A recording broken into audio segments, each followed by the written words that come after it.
No, I can't tell you.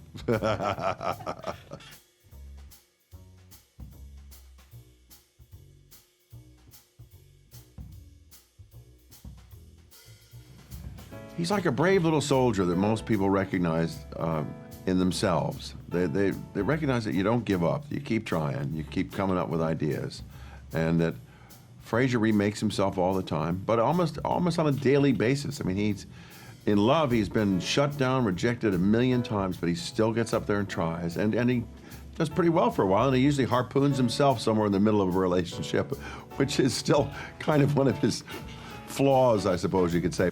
Because he's reaching for the stars, you know, he's reaching for that extraordinary thing that somebody thought of, and that's the best ham, and it costs $1 billion, and we have to treat it with kid gloves because it's obscure, and he learned about it, so now he must have it and learn all about it and share it with friends.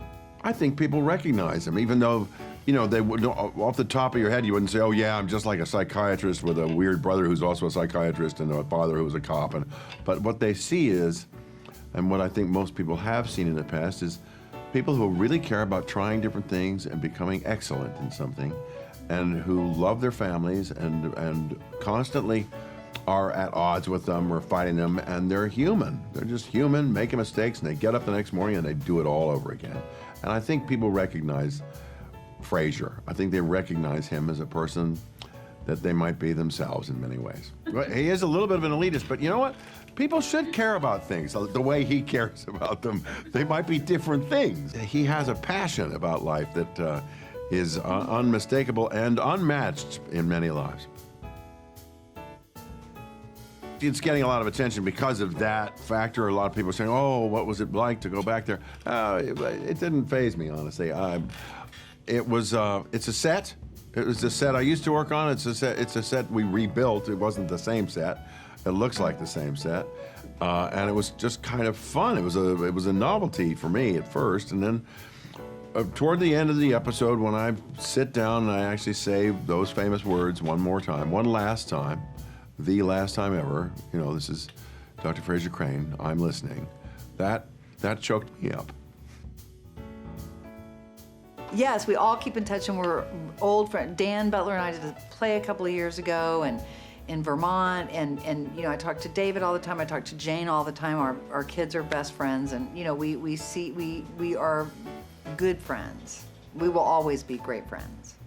Sure. Yeah, we do stay in touch. I mean, I stay in touch with everybody. You know, of course, John's gone, and that was one of the big things we had to tackle if we were going to do another Frasier. We had to start with losing John and, you know, losing Martin, and but of course that was the right way to start it. It was the right thing to do. You had to honor the father, and. Well, I met Greer when she was a baby, and I've gotten to know Greer over the years, and I really like Greer. She is a really lovely young woman who's worked very hard to be an actress and to make her way through this really difficult industry. And when I heard that she was going to play Alice, I just thought it was brilliant casting.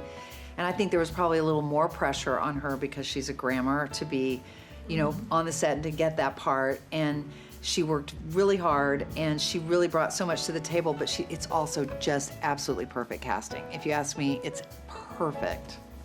She has a very serious side to her. She doesn't take anything for granted. She works very hard, and I did a series with Spencer, one of his other kids, you know, who I've known all of her life, and that was really great too. We were in a scene, and she was pulling me across a bar, you know, like I was drunk, and she was pulling me out of a bar, and I'm like, there's always a Grammer pulling me drunk out of a bar. Thank God for the Grammers.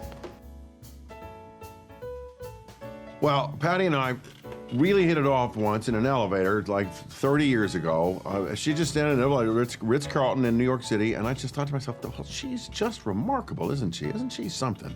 And I mean, not just that she's cute and all, but that she's, you know, sassy. She's got a brain, she's got some spunk, and I thought, she's all right. I think we should work together someday. And I think she thought the same thing. Then, of course, we've gone about these sort of ill-fated couple of attempts previously, but now you know, maybe this is the one that's going to stick. Maybe this one will work out. But what does he see in Holly? Well, beside the fact that she's a really attractive woman, she's smart and doesn't like exactly the same things that Frasier likes. And he's always been drawn to people that aren't like him. He's always drawn to people that are opposites and are interested in other things because he's interested in understanding things he doesn't understand.